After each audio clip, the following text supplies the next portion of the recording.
हमने कौन सी बगावत इस देश से की है? हमने कुर्बानियां दी है, कपिल कुर्बानियां दी हैं इस झंडे को ऊपर रखने के लिए। जी हाँ, आपने तो हमारे एमएलए, हमारे मिनिस्टर, बम रखे गए उनकी गाड़ी में, मैंने गोश्त का दरख्त से उठाया। आपके रिश्तेदार भी मारे गए। मेरा सबसे बड़ा रिश्तेदार, मेरा फर्स्ट कजन सादिक, मैं खुद भोपाल में इलेक्शन लड़ रहा था नवाब साहब के लिए, पटौड़ी के लिए। वहां स्टेट में मुझे 9 बजे खबर आती है कि मेरा फर्स्ट कजन मारा गया। यूनियन टेरिटरी स्टेट्स बन गई। जी हाँ, हमारा क्या कसूर? क्या हम हिंदुस्तान से इलाहा किया कि हम लोगों को यूनियन टेरिटरी बनाया गया स्टेट से और तोड़ दी गई? महाराजा हरि सिंह की रियासत जो थी जम्मू कश्मीर लद्दाख, उसको खत्म कर दिया। मुझे तो अफसोस इस बात का है, हमने कौन सी गलती की थी कि हम लोगों को इतना गिरा दिया। फारूक साहब, असलियत तो यह है कि यह बहस मैंने भी सुप्रीम कोर्ट में की और कहा कि आप एक स्टेट को एक यूनियन टेरिटरी कैसे बना सकते हैं, ये कानून के खिलाफ है, संविधान के खिलाफ है। लेकिन हुआ क्या, सुप्रीम कोर्ट ने कहा कि सरकार की तरफ से आश्वासन आया है कि हम इलेक्शन करवा देंगे, सितंबर 2024 तक इलेक्शन करवा देंगे।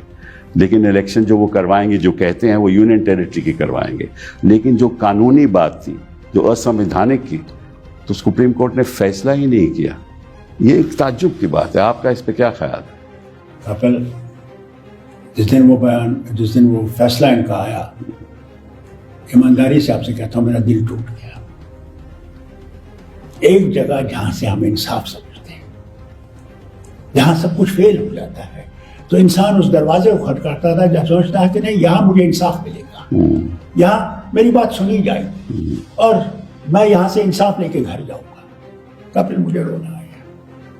मैंने सुना, ठीक, बताइए मुझे क्या जाता है इनका कि कहते हैं इनसे नई स्टेट को रिस्टोर करो। क्या जाता है इनका? मैं बताता हूं। मुझे बताइए, सितंबर तक हमें इंतजार करना पड़ा। क्यों? क्या हम देश के आदमी नहीं हैं? हम इस देश से मिले नहीं हैं? हमने कौन सी बगावत इस देश से की है? हमने कुर्बानियां दी है, कपिल कुर्बानियां दी हैं इस झंडे को ऊपर रखने के लिए। जी हाँ, आपने तो हमारे एमएलए, हमारे मिनिस्टर, बम रखे गए उनकी गाड़ी में, मैंने गोश्त का दरख्त से उठाया। आपके रिश्तेदार भी मारे गए। मेरा सबसे बड़ा रिश्तेदार, मेरा फर्स्ट कजन सादिक, मैं खुद भोपाल में इलेक्शन लड़ रहा था नवाब साहब के लिए, पटौड़ी के लिए। वहां स्टेट में मुझे 9 बजे खबर आती है कि मेरा फर्स्ट कजन मारा गया। आपके मंत्री भी मारे। और कमाल ये देखिए, उसको उन्होंने कंधार पहुंचाया फिर। क्या? और मेरी हुकूमत, मुझे मालूम। मैंने इनसे कहा मत करिए।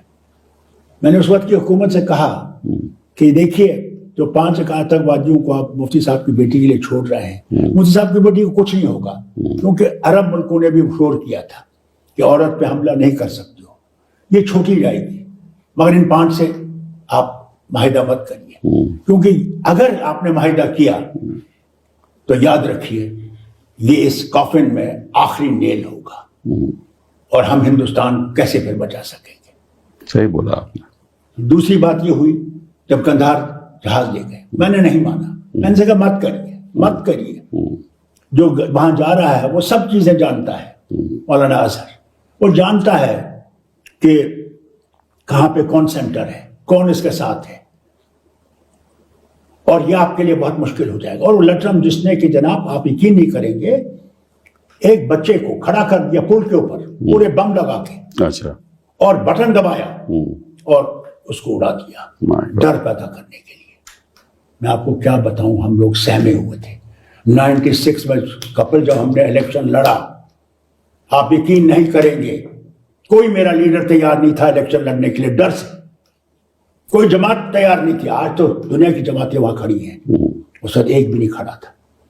हमने कहा नहीं, चलो मर जाएंगे तो मर जाएंगे, मगर लोगों को हमने इस मुश्किल से निकाला। तो हिफाजत करने वाले अब इनके दुश्मन बन गए, जम्मू कश्मीर के हिफाजत इस बात का, जिन्होंने इस वतन के लिए सब कुछ दे दिया है, आज वही मुसीबत में पड़े हुए हैं। तो अगर ये बताओ कि अगर आतंकवाद खत्म नहीं होगा तो इसका मतलब स्टेटहुड कभी मिलेगी नहीं? मुझे दिखता कुछ भी नहीं मिलेगा।